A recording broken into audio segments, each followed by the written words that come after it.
चाहे भजन में हो, चाहे ध्यान में हो, चाहे संसार में कोई कार्य कर रहे हो, संसार का कार्य प्रभु जी की सेवा समझ के कर रहे हो और भगवान का भजन, भगवान से प्रेम करने के लिए कर रहे हो, तो ये जो वृत्ति होगी, यही वृत्ति इस जीव को इस संसार से ऊपर रखती है।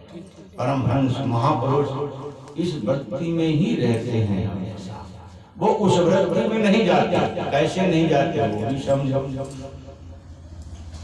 माता जी सीता जी का जब अपहरण हुआ था, उस समय पर माता जी की लक्ष्मी जा रही थी, तो ये सुग्रीव हनुमान जी एक जगह पे पर्वत पर बैठे थे, तो उन्होंने नीचे देखा कि कुछ लोग यहाँ हैं, तो उन्होंने पहचान के लिए कि मैं इस मार्ग से जा रही हूँ, इसलिए उन्होंने अपने वस्त्र कुछ गिरा दिए थे, जैसे कानों के कुंडल गिरा दिए, कुछ वस्त्र गिरा दिया, जिससे यह मालूम हो कि जब भगवान आए हमको ढूंढने के लिए तो इस मार्ग से मुझे ले जा रहा है, इसलिए गिरा दिया।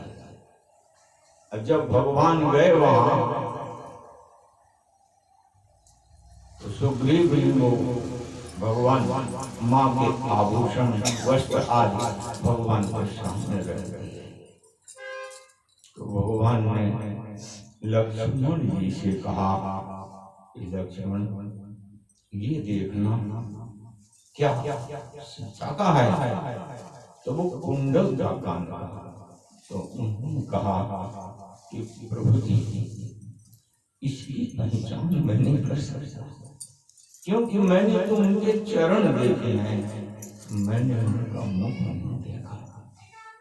इस संसार का इस तरीके से त्याग किया जाता है और ग्रहण इस तरीके से किया जाता है कि वो कह रहे हैं कि माँ का बिछुआ होता तो मैं पहचान लेता, क्योंकि मैंने सिर्फ चरणों में ही ध्यान लगाया है। अब क्या लक्ष्मण जी ने माँ का कभी मुख नहीं देखा था? देखा होगा, ऐसा नहीं देखा होगा, लेकिन मुख का कभी स्मरण नहीं किया, कभी चिंतन नहीं किया, कभी विचार नहीं किया। ये होता है त्याग। चिंतन किसका, विचार किसका, बुद्धि किसमें लगानी, मन किसको समर्पित करना है? भगवान के चरण को, माँ के चरण को। इस तरीके से ग्रहण किया जाता है और इस तरीके से इस संसार का त्याग किया जाता है।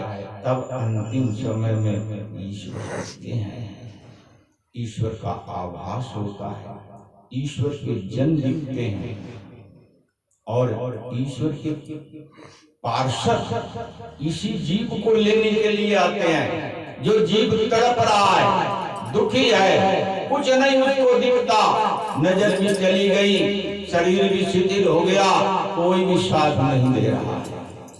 क्यों हुई ये दुर्गति? इसलिए हुई ईश्वर का न चिंतन किया, न मनन किया।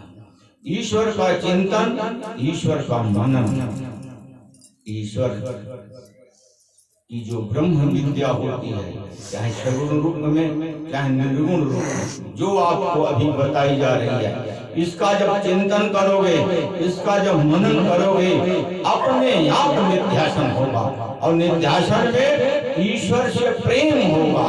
ईश्वर के प्रेम में ईश्वर के जन जो संत होते हैं, ब्राह्मण होते हैं, इनसे प्रेम होता है। जब इनसे प्रेम होगा, यही सद्बुद्धि, यही विचार आपको इस संसार से ऊपर रख करके ईश्वर में सदा रखेंगे।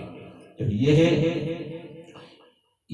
समय मिला है, साधन धाम का मतलब है मनुष्य शरीर मिल गया तो ये मत सोचो हमारे पास धन है या नहीं, हमारे पास परिवार है या नहीं, हम प्रफुल्लित है या नहीं, ये मत सोचो। सिर्फ मनुष्य शरीर मिला है और उसमें भी अब जो हमारे लिए समय आगे बचा है उसका हमें सदुपयोग करना है। और सदुपयोग के लिए बता रहा हूँ, अच्छे से समझो। मन भगवान में लगे या न लगे, लेकिन उनके नाम को लो, ये तुम कर सकते हो।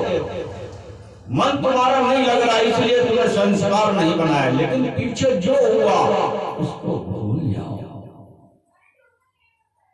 उससे मतलब नहीं। हमसे अच्छा हुआ खराब हुआ उसकी हमको भगवान उसको नहीं देखते हैं। तुमने पीछे क्या किया उसको परमात्मा बिल्कुल भुला देते हैं। वर्तमान में तुम क्या कर रहे हो भगवान उसको ग्रहण करते हैं। इसलिए मन अच्छा हो भगवान के प्रति बहुत अच्छी बात है, ना हो तो कोई बात नहीं। मन में अपने प्रभु जी का स्मरण करो, नहीं स्मरण हो कोई बात नहीं, नाम श्री राम श्री राम श्री राम मन में चलने दो। किसी को मालूम भी ना पड़े कि आप भगवान का नाम ले रहे हो। ऐसी स्थिति अगर आपकी रहेगी तो दुनिया तुमसे जान भी नहीं पाएगी। और तुम 108 जो माला जपता है, तुम दिन भर अगर तुम भगवान का नाम कभी भी संसार में गया तो फिर उसको लाए और भगवान का नाम लेते रहे तो 24 घंटे के अंदर तुम 1000 माला का जप कर लोगे। क्योंकि संसार तुम्हें उलझाएगा नहीं, क्योंकि संसार जानता है ये सांसारिक प्राणी है।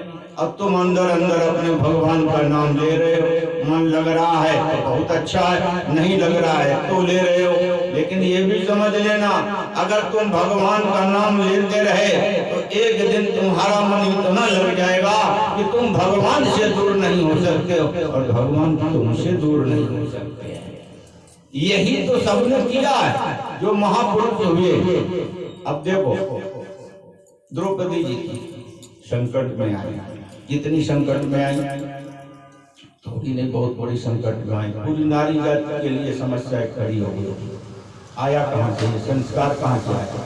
किसी और ने बनाया था? इन्हीं का अपना संस्कार था जो सामने आया।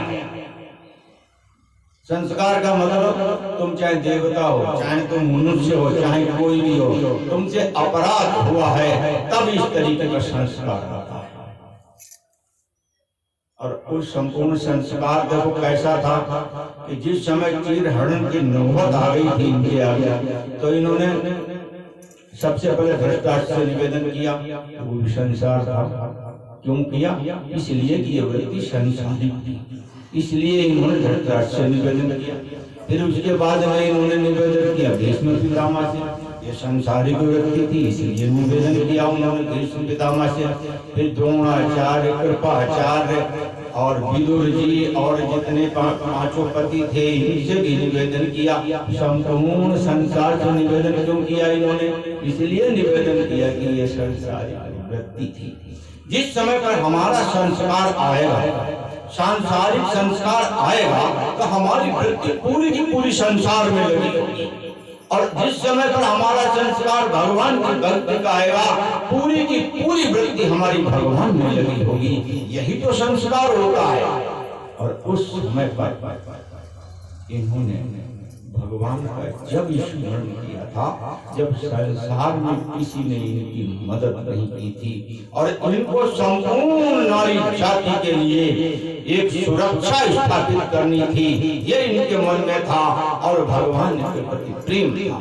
तब इन्होंने कृष्ण नाम पुकारा। जब दो वृत्ति ये होती है, संपूर्ण संसार का कल्याण हो हमारी समझ से, हमारी कर्म से, और दूसरे कर्म का परमेश्वर तुम हमारी भी रक्षा करो और हमें अपना प्रेम भी दो। इस समय पर हमारी रक्षा दुनिया की कोई ताकत नहीं कर पाए।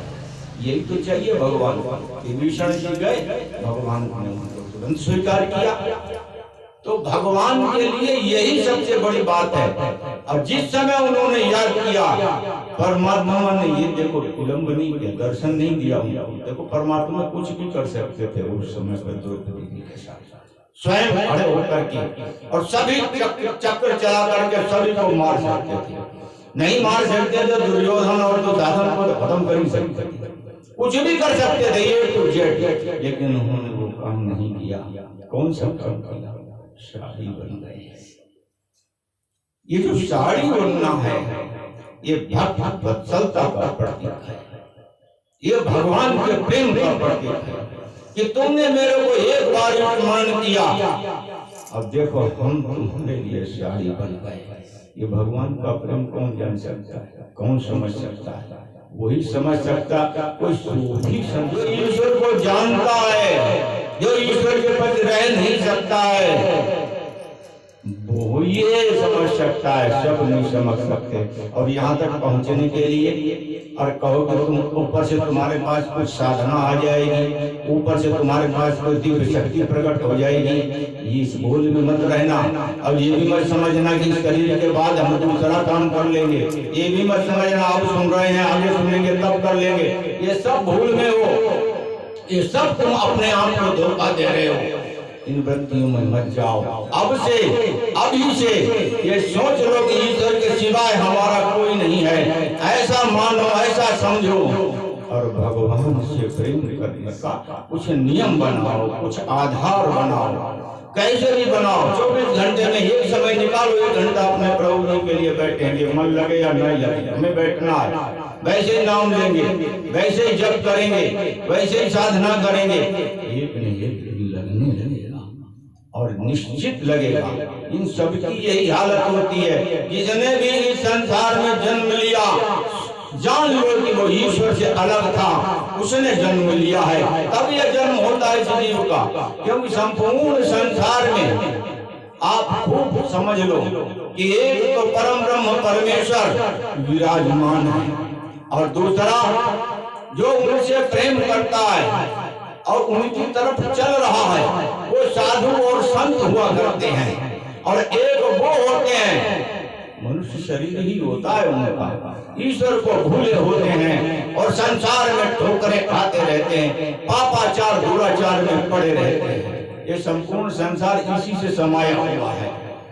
लेकिन जो लोग ईश्वर से प्रेम न करके जाते हैं उनकी दुर्गति यही होती है।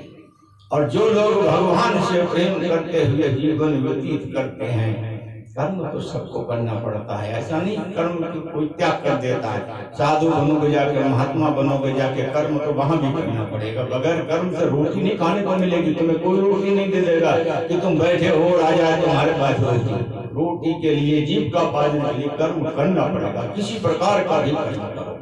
और जहां भी जाओगे भगवान के आश्रित होकर के कर्म करोगे, जब ही सन्यासी बनोगे। भगवान के आश्रित होकर के जब तुम इस संसार में रहते हुए अपने जीव का पालन के कर्म, अपने कर्तव्य कर्म, चाहे परिवार के हो चाहे कोई भी हो, जब तुम संसार में प्रभु जी की सेवा समझ में करोगे तो तुम ही तो संत बनोगे। वहां भी संत तुम जब भी बनोगे, जो भी कर्म करोगे प्रभु जी के लिए करोगे, प्रभु जी से प्राप्त होकर करोगे, प्रभु जी की आज्ञा में रह के करोगे, तभी तो संत बनोगे। और उसी प्रकार से इस संसार में तुम जो जीवन गृहस्थ जीवन व्यतीत कर रहे हो, इस जीवन में भी जब तुम प्रभु जी के आश्रित होकर के जीवन को जियोगे तो निश्चित रूप से तुम संत बनोगे। वहां संत की तुमको स्वरूप मिला हुआ है, यहाँ संत का स्वरूप नहीं मिला हुआ है। ये तुमको लाभ मिलेगा, इस चीज का लाभ इसलिए मिलेगा कि ग्रह कार्य नाना जंजाला, गृह कार्य में तुम कथा सुनने आए हो, सभी प्रकार के जंजाल से छूट करके आए हो, तब तुम भगवान की कथा सुन रहे हो। ये तुमको विशेष कृपा भगवान की मिलेगी कि तुम सभी कारणों को निपटा करके कर्म करके तब तुम भगवान की कथा सुन रहे हो। और एक व्यक्ति स्वयं ही है, न परिवार की जिम्मेदारी, न घर परिवार की जिम्मेदारी, न कोई जिम्मेदारी, अकेला ही है। अब वो अगर भगवान की कथा को श्रवण कर रहा है तो वो उतना लाभ नहीं उसको मिल सकता जितना तुमको मिलेगा। क्योंकि तुम कर्तव्य कर्म कर करके फिर तुम भगवान के शरण में आए हो, और वो भी कर्तव्य कर्म कर रहे हैं, लेकिन उनका तो थोड़ा कर्तव्य कर्म है, तुम्हारा ज्यादा है। भगवान की नजर में सब चीज होती है। ये नहीं है कि वो किसी को बड़ा माने, किसी को छोटा माने, ऐसा नहीं होता है। वो जाति से भी बड़ा नहीं मानता है, कर्म से भी बड़ा नहीं मानते, किसी चीज से बड़ा नहीं मानते। वो सिर्फ एक ही वस्तु से, एक ही चीज से बड़ा मानते हैं। कौन सी? मानो हूँ एक भक्ति करनाता, वो एक भक्ति का ही रिश्ता मानते हो। चाहे लक्ष्मी माँ हो, चाहे सावित्री जी हो, चाहे पार्वती जी हो, चाहे सती जी हो, चाहे ब्रह्मांड में कितनी बड़ी ही शक्ति क्यों न हो, वो रिश्ते को कभी नहीं मानते हैं। वो सिर्फ भक्ति जो व्यक्ति करता है चाहे अनुसुईया हो, अनुसुईया ने ज्यादा भक्ति की तो उनका कितना बड़ा प्रचार भगवान ने कराया उन्हीं 3 देवियों के द्वारा। वो एक भक्ति का ही आधार मानते हैं, और जब वो भक्ति का ही आधार मानते हैं, भक्ति को ही प्रधानता वो देते हैं और किसी चीज को प्रधानता नहीं देते हैं, तो हम भी क्यों भगवान की भक्ति करें। और भगवान की भक्ति करने के लिए एक आधार लेना पड़ेगा, और वो आधार है करत करत अभ्यास के जड़ोन्नति हो सुधार।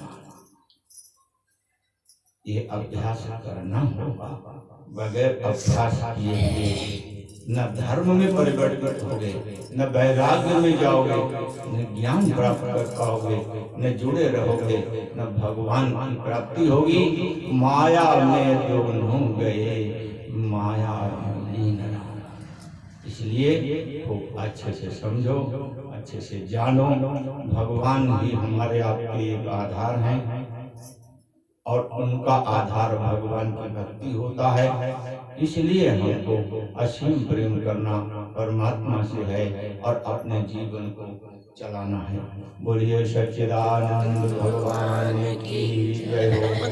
श्री राम जय राम जय जय राम, श्री राम जय राम जय जय राम, श्री राम जय राम जय जय राम, श्री राम जय राम जय जय राम, श्री राम जय राम जय जय राम, श्री राम जय राम जय जय राम, श्री राम जय राम जय जय राम, श्री राम जय राम जय जय राम, श्री राम जय राम जय जय राम, श्री राम जय राम जय जय राम, श्री राम जय राम जय जय राम, श्री राम जय राम जय जय राम,